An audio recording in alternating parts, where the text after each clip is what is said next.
12 مہینوں کا ایک سال بنتا ہے، ہمیشہ ہمیشہ سے انسانوں کے پاس یہی تھا۔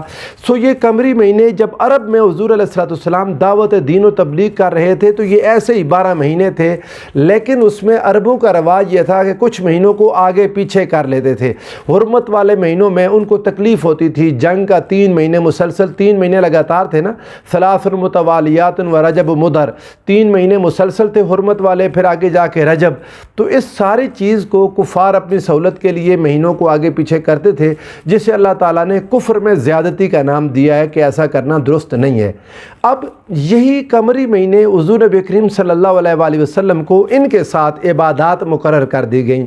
ماہ رمضان انہی قمری مہینوں میں آتا ہے، ذوالحج جو حج کا سال مہینہ ہے وہ بھی انہی قمری مہینوں میں آتا ہے۔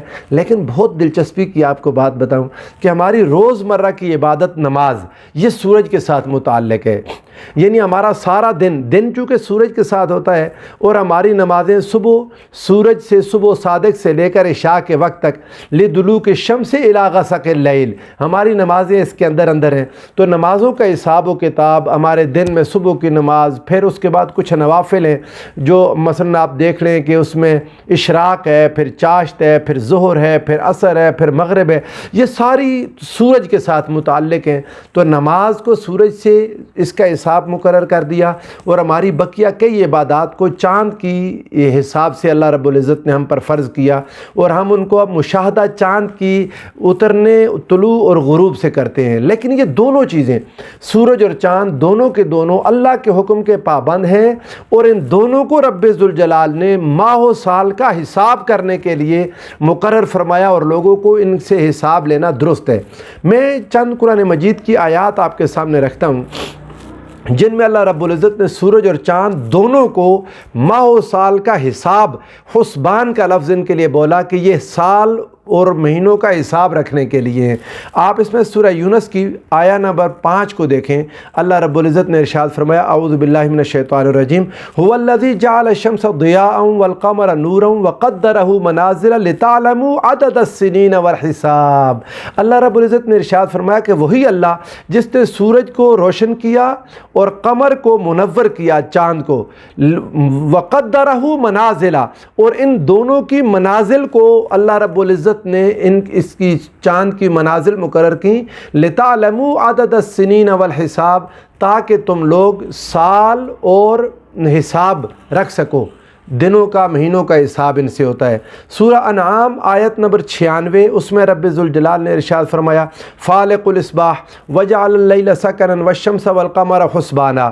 اللہ تعالیٰ نے ارشاد فرمایا کہ وہ رب جو رات کے اندھیرے سے پھاڑ کر روشنی نکالنے والا، صبح کو طلوع کرنے والا رب، اس نے وجعل اللیل سکنا والشمس والقمر حسبانا، اس نے رات کو سکون کے لیے بنایا اور سورج اور چاند ان دونوں کو حساب کے لیے بنایا۔ ذالک تقدیر العزیز العلیم، اور یہ اللہ رب العزت جو کہ بڑا غالب اور علم والا ہے اس کی تقدیر ہے۔ آگے اسی طرح قرآن مجید میں سورہ بنی اسرائیل کی آیت نمبر 12 کو دیکھیں، رب ذوالجلال نے ارشاد فرمایا وجعلنا اللیل والنہار آیتین، اور ہم نے رات اور دن 2 نشانیاں بنائیں، فمحونا آیت اللیل، رات کی جو نشانی ہے اسے ہم نے تاریک رکھا، وجعلنا آیت النہار مبصرۃ، اور دن کی جو نشانی ہے اسے ہم نے روشن رکھا، کیوں؟ لتبتغوا فضلا من ربکم، تاکہ تم اس میں روزی کی تلاش کرو، اللہ کا فضل یعنی روزی اس سے تلاش کرو، ولتعلموا عدد السنین والحساب، اور یہ سارا سورج اور چاند کے ساتھ اور رات اور دن کا بنانا اس لیے ہے کہ تم سالوں کا حساب رکھ سکو اور سالوں کی گنتی کر سکو۔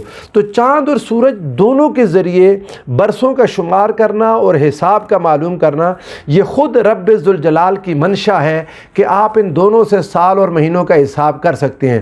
اب یعنی یہ دونوں قابل اعتبار اور قابل اعتماد ہیں سالوں اور مہینوں کی گنتی کے لیے، لیکن چونکہ اس وقت دنیا ساری کی ساری شمسی نظام پر اپنے آپ کو بیس کر رہی ہے، ہمارا سارا نظام دنیا چونکہ گلوبل ولیج بن چکی ہے، تو پاکستان سمیت باقی دنیا میں بھی سارے کے سارے لوگ اب جنوری فیبرری کے حساب سے اپنی پیمنٹس کرتے ہیں، اپنی تجارت کی لین دین کرتے ہیں، اور دیگر جتنے بھی معاملات ہیں وہ انہی مہینوں کے حساب سے ہوتے ہیں، اور اس میں کوئی حرج نہیں ہے، یہ کوئی غیر اسلامی کام نہیں ہے، یہ بھی اسلامی ہی ہے، چونکہ اللہ رب العزت نے سورج اور چاند دونوں کو مقرر کیا سالوں کا حساب کرنے کے لیے، اس میں سال اور مہینے گنے جا سکتے ہیں۔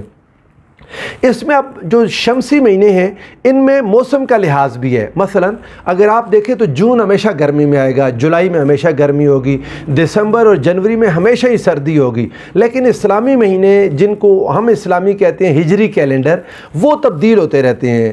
ان کے تبدیل ہونے میں بھی کئی حکمتیں ہیں تاکہ رب ذوالجلال کبھی گرمیوں کے روزے اپنے بندوں کو دکھائے، کبھی سردیوں کے روزے دکھائے. اور دنیا میں مختلف علاقوں میں موسم کی تبدیلی کے ساتھ جب یہ تغیر و تبدل آتا ہے تو یہ ایک حسین امتزاج ہے اللہ رب العزت کی طرف سے، جو اپنے بندوں کو تربیت کرنا چاہتا ہے اور ان کو ہر طرح کے موسموں میں عبادات کا عادی بنانا چاہتا ہے. کبھی راتیں لمبی، کبھی دن لمبے، ان میں عبادات کا حساب و کتاب اللہ رب العزت کی منشا سے اور اس کی رضا سے ہی ہے. ناظرین کرام، یہ جو ہجری کیلنڈر ہے اس کو صحابہ کرام نے پہلے گنتی نہیں ہوتی تھی سالوں کی، کب سے یہ چلا آ رہا ہے.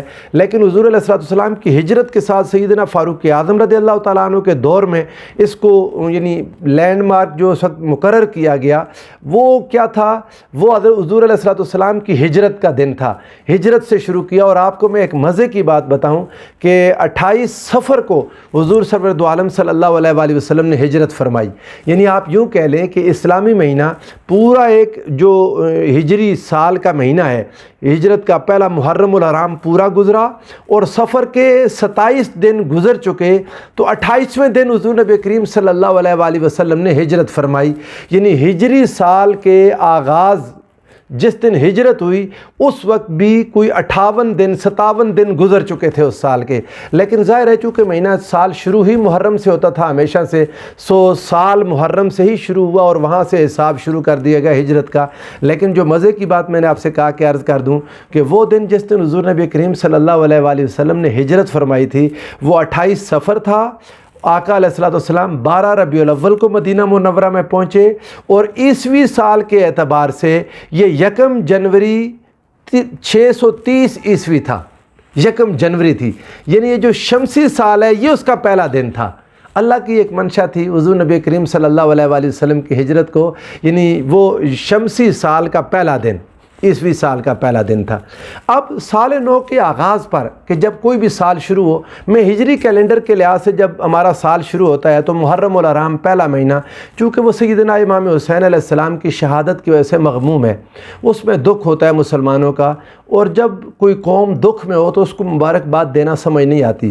میں دیکھتا ہوں بعض لوگ یہ جو مخالفت کرتے ہیں، اب اس وقت جن لوگوں کی مخالفت ہے، یعنی جنوری کے آغاز سے نیا سال شروع ہونے کے وقت جو لوگ مخالفت کرتے ہیں، یہ لوگ زیادہ تر محرم الحرام کے آنے پر مبارکباد دینے لگ جاتے ہیں. حالانکہ سال کے شروع ہونے پر مبارکباد دینا یا نہ دینا یہ مقامی رسم و رواج سے اس کا تعلق ہے، یہ اتنا زیادہ کوئی دینی اسلامی مذہبی مسئلہ ہے بھی نہیں. لیکن جب محرم الحرام کا آغاز ہوتا ہے تو چونکہ ساری امت غمگین ہوتی ہے، سیدنا امام حسین علیہ السلام پر ہونے والا ظلم، کربلا کی وہ داستان مسلمانوں کے ذہنوں میں تازہ ہو جاتی ہے اور وہ دکھ کی کیفیت میں کسی کو مبارکباد دینا اچھا نہیں لگتا. زیادہ مناسب یہی ہے کہ اس وقت میں مبارکباد نہ دی جائے.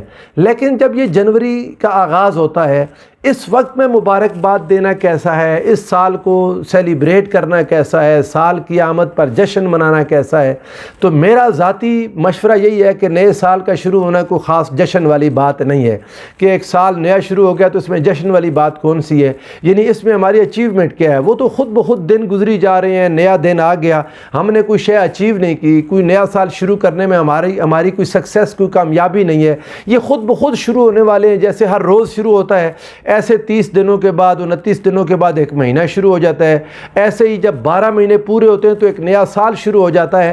اس کو اتنا زیادہ سیلیبریٹ کرنا یہ لوگوں نے بہرحال اپنا وقت گزارنے کا ایک ذریعہ بنایا ہوا ہے. مجھے اس میں کوئی ایسی خاص بات نظر نہیں آتی کہ کوئی خوشی ہے یا کوئی اچیومنٹ ہے. اس پر خوشی کس چیز کی ہے میں اس کو سمجھ نہیں سکا. لیکن دعا دینا، جیسے مبارکباد دینا، ایک نیا سال شروع ہوا، نیا مہینہ شروع ہوا تو اس کے آغاز پر دل کی کوئی کیفیت ایسی کہ انسان نئے سال کے لیے کوئی ایک نئی ریزولوشن بنائے، اپنا نیا جذبہ کہ پچھلے سال کے گناہوں کی معافی مانگے اور ایک نیا سال شروع ہوا تو اپنے لیے نیکیوں کا ایک عزم کرنا، پچھلے سال کی غلطیوں کا اعادہ نہ کرنا، پچھلے سال کی غلطیوں سے توبہ تائب ہو کر نئے سال کو زیادہ اچھے طریقے سے شروع کرنا.